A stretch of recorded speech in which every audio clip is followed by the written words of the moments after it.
ओम श्री हरि। श्रीमद्भगवद गीता द्वितीय अध्याय सांख्योग। संजय ने कहा, इस तरह शोक में मग्न हुआ जब अर्जुन व्याकुल आंखों में उमड़ रहा था सागर, तब उसके प्रति अति ही कोमल वाणी में मधुसूदन ने ये वचन कहे समझाकर। श्री भगवान ने कहा, हे अर्जुन, कैसा विषम समय सम्मुख है। अज्ञान तुम्हें किस हेतु आज यह आया। आचरण तुम्हारा सज्जन योग्य नहीं है, इस तरह न कोई स्वर्ग कीर्ति ले पाया। हे पार्थ, तुम्हें पुरुषत्वहीनता कैसी, ऐसी निर्बलता तुमको सही नहीं है। इस तुच्छ हृदय की दुर्बलता को छोड़ो, रण हेतु खड़े हो जाओ, योग्य यही है। अर्जुन ने कहा, हे मधुसूदन, सामने पितामह देखो, आचार्य द्रोण भी रण में खड़े यहाँ हैं।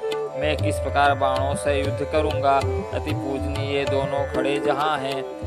हे कृष्ण, हे करुणा निधे, गुरुजनों को नहीं मार कर मैं भीख भी मांगू तो जग में है यही कल्याण कर। क्या अर्थ या क्या कामनाएं तृप्तिदायक सर्वदा, जब पूजनियों के रुधिर से हो सनी सुख संपदा। यह भी नहीं हम जानते क्या है उचित अपने लिए, फिर कौन जीते कौन हारे, युद्ध हो किसके लिए। वे व्यक्ति जिनको मार कर हम चाहते जीना नहीं, धृतराष्ट्र के वे पुत्र सारे सामने भगवान यही। कायर हुआ मैं नाथ, अपनी प्रकृति भी हूँ खो रहा। मैं पूछता निज धर्म, मेरा चित्त मोहित हो रहा।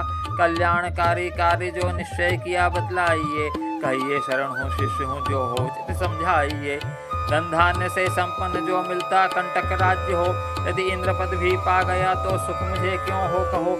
अति शोक जिससे इंद्रियां भी नाथ सूखी जा रही, किस भांति भगवान अब बच्चों सारी समझ चकरा रही। संजय बोला, राजन, ऐसा भगवान कृष्ण से कहकर निद्रा विजयी अर्जुन मन में पछता कर, गोविंद युद्ध में नहीं करूँगा कोई, चुपचाप हो गया अपनी बात बताकर। दोनों सेनाओं मध्य शोक से व्याकुल अर्जुन को श्री भगवान कृष्ण ने देखा। वे ऋषिकेश यह वचन उसे तब बोले, मुख पर लाते हुए से हंसी की रेखा। श्री भगवान ने कहा, जिनका न शोक करना वह तू करता है, फिर पंडित जैसे वचनों को कहता है। जो चले गए अथवा जो शेष बचे हैं, पंडित सब में संभाव हुआ रहता है। मैं तू या ये राजा गण आज यहाँ जो, क्या अन्य काल में पहले कभी नहीं थे। यह भी न सोचिए आगे जन्म न लेंगे, जो भी हैं सम्मुख सारे कहीं कहीं थे। जीवात्मा अर्जुन जहाँ देह में आता, बस बाल युवा या वृद्ध अवस्था होती, वैसे ही यह देह से देह को जाता। जानकर धीरमति कभी न मोहित होती। हे कुंती सुत, इंद्रियां विषय इनके जो, सर्दी गर्मी सुख दुख देने वाले हैं। हे भारत, तुझको सहन इन्हें करना है, क्षण भंगुर अस्थाई रहने वाले हैं। हे नरपुंगव, जो सचमुच धीर पुरुष हैं, सुख दुख में अपना राग द्वेष खोता है। जिसको व्याकुल ये इंद्रिय विषय न करते, मोक्ष के लिए तब वही योग्य होता है। जो असत वस्तु है कहाँ ठिकाना उसका, सत का अभाव क्या कहीं सुना जाता है। इस भांति तत्व जो दोनों का रहता है, वह ज्ञानी पुरुषों से देखा जाता है। हे अर्जुन, उसको नाश रहित तुम जानो, संपूर्ण चराचर में व्यापक जो रहता। यों इस अविनाशी का विनाश करने को, जग में न कभी कोई समर्थ हो सकता। जो जीवात्मा है नित्य और अविनाशी, जिसकी तुलना में कोई वस्तु नहीं है, उसके शरीर ये नाशवान कहलाते। इससे अर्जुन करना ही युद्ध सही है। जो इस आत्मा को मारक मान रहा है, अथवा जो इसको मरा मानता रहता, दोनों ही इसको नहीं जान पाए हैं। यह नहीं मारता नहीं किसी से मरता, नहीं अब होकर आगे यह होने वाला। जन्मता नहीं यह नहीं कभी मरता है। यह नित्य अजन्मा अक्षय और पुरातन, देह के नाश होने पर भी रहता है। हे पार्थ, जानता आत्मा को जो नर है, यह नित्य अजन्मा नाश रहित अव्यय है। वह पुरुष कहो कैसे किसको मरवाता, और किस प्रकार वह करता किसका क्षय है। जैसे मनुष्य छोड़कर जीर्ण कपड़ों को दूसरे नए फिर वस्त्र ग्रहण करता है, वैसे देही त्याग कर शरीर पुराने नित नए शरीरों को पाता रहता है। शस्त्र भी न कोई इसे काट सकते हैं, नहीं आग कभी भी इसे जला सकती है। जल भी इसको गीला न कभी कर पाता, और नहीं हवा ही उसे सुखा सकती है। यह आत्मा को कोई न छेदने वाला, कोई न सुखा सकता न क्लेश पहुंचाता। यह नित्य सनातन सभी जगह व्यापक है, सर्वदा अचल रहने वाला कहलाता। यह परे इंद्रियों से अचिंत्य मन से है, इसको विकार से रहित कहा जाता है। ऐसा इसके स्वरूप को जब तू जाने तब तुझे शोक करना न योग्य रहता है। यदि तू माने यह सदा जन्मने वाला फिर बार बार आता रहता मरता है। अर्जुन, ऐसी भी अगर मान्यता तेरी तब भी क्या तेरा शोक सही रहता है? जब जन्म लिया तब मरना भी निश्चित है। मरने वाले का होता जन्म कहीं है। जीना मरना टल सकता नहीं किसी से, फिर व्यर्थ शोक करना भी उचित नहीं है। जन्म से पूर्व तन ये न दिखाई देते, मरने पर सबके ही शरीर जाते हैं। प्राणी केवल बीच में देह वाले हैं, तब क्यों चिंता के भाव तुझे आते हैं? आत्मा कोई आश्चर्य रूप में देखे, आश्चर्य रूप से कहता इसको कोई, कुछ अन्य इसे आश्चर्य युक्त कहते हैं, जानते नहीं सुनकर भी कोई कोई।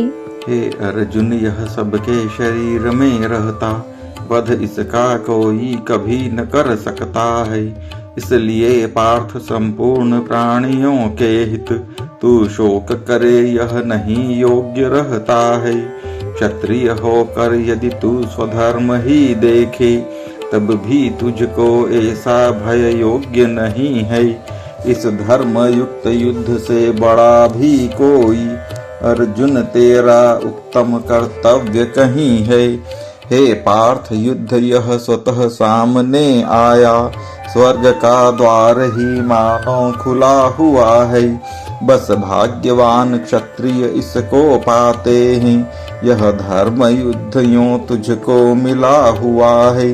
यह धर्म रूप संग्राम सामने आया, अवसर पाकर यदि इसमें नहीं लड़ेगा तो सब स्वधर्म सम्मान सुयश जावेगा। परिणाम रूप में पाप और पकड़ेगा। यह बहुत काल तक अपयश रहने वाला, सब लोग परस्पर कहा करेंगे इसको। गौरवशाली जो माननीय जन होता, निंदा से तो मरना प्रिय होता उसको।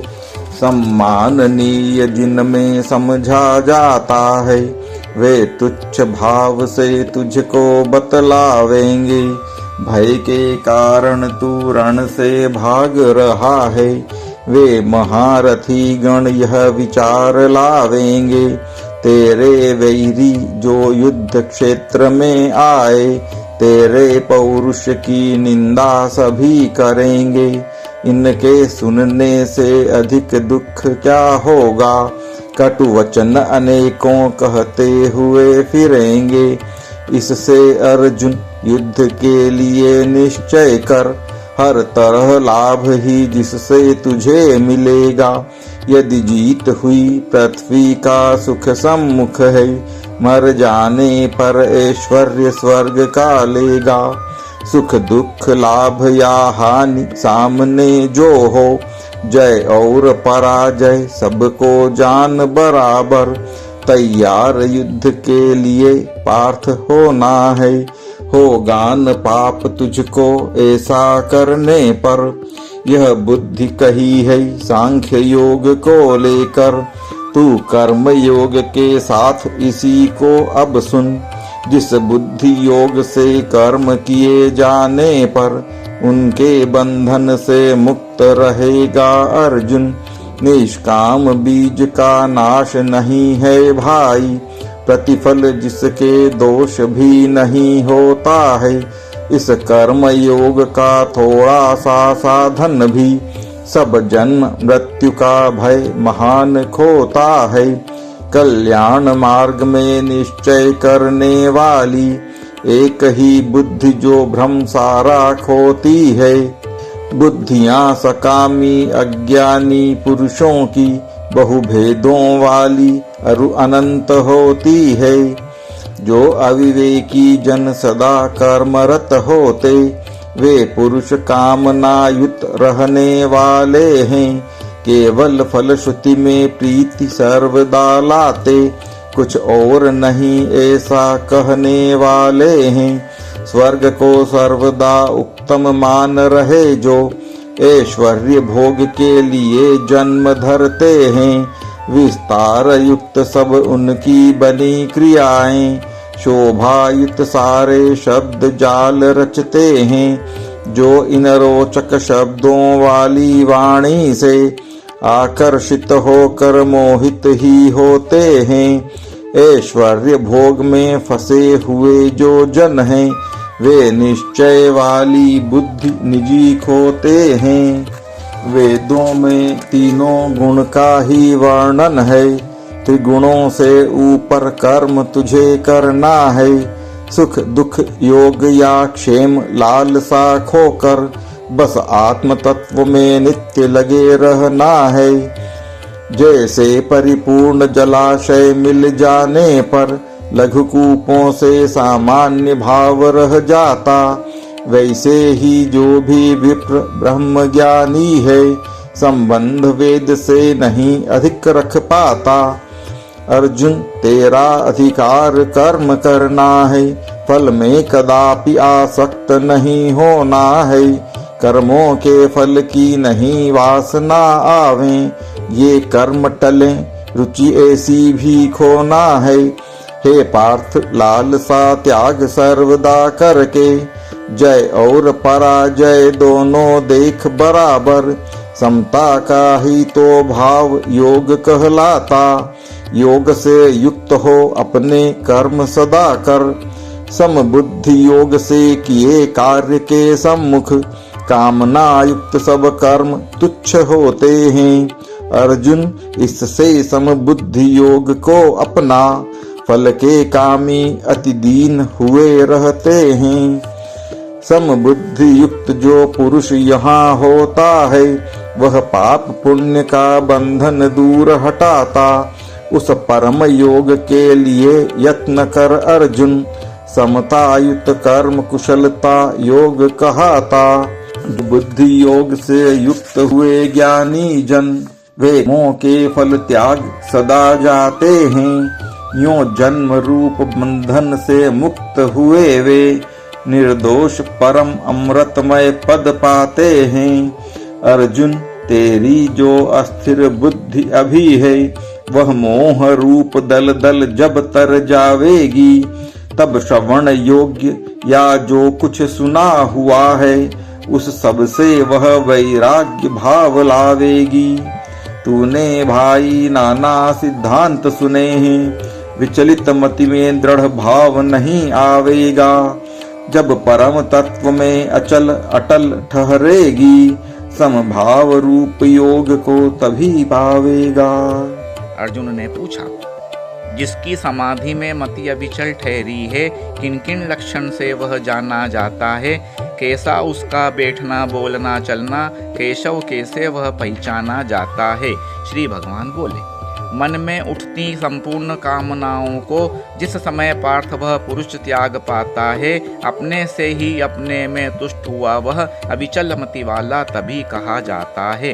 दुखों में मन जिसका उद्वेग रहित है, सुख की इच्छा भी दूर हुई है जिसकी, सब राग क्रोध भय नष्ट किए जिसने है, वह मुनि है, स्थिर बुद्धि हुई है उसकी। सर्वत्र पुरुष जो ममता रहित हुआ है, शुभ के मिलने पर नहीं प्रसन्नता पाता, जब अशुभ मिले तब द्वेष नहीं जिसको है, स्थिर मति वाला हुआ कहा वह जाता। कछुआ अंगों को जो समेट लेता है, वैसे जिसकी इंद्रियां सिमट जाती हैं, विषयों से अपने को जब दूर हटाती, उसकी ही अविचल बुद्धि कही जाती है। इंद्रियां विषय से दूर रखी है जिसने, वह दूर विषय से किंतु राग रहता है, पर परम तत्व दर्शन करने वाले का राग भी सर्वथा नष्ट सदा होता है। हे अर्जुन, अति बलवती इंद्रियां होती, मंथन स्वभाव की मन को मत देती हैं, जो यत्न कर रहे बुद्धिमान जन रहते, बरबस उनके भी मन को हर लेती हैं।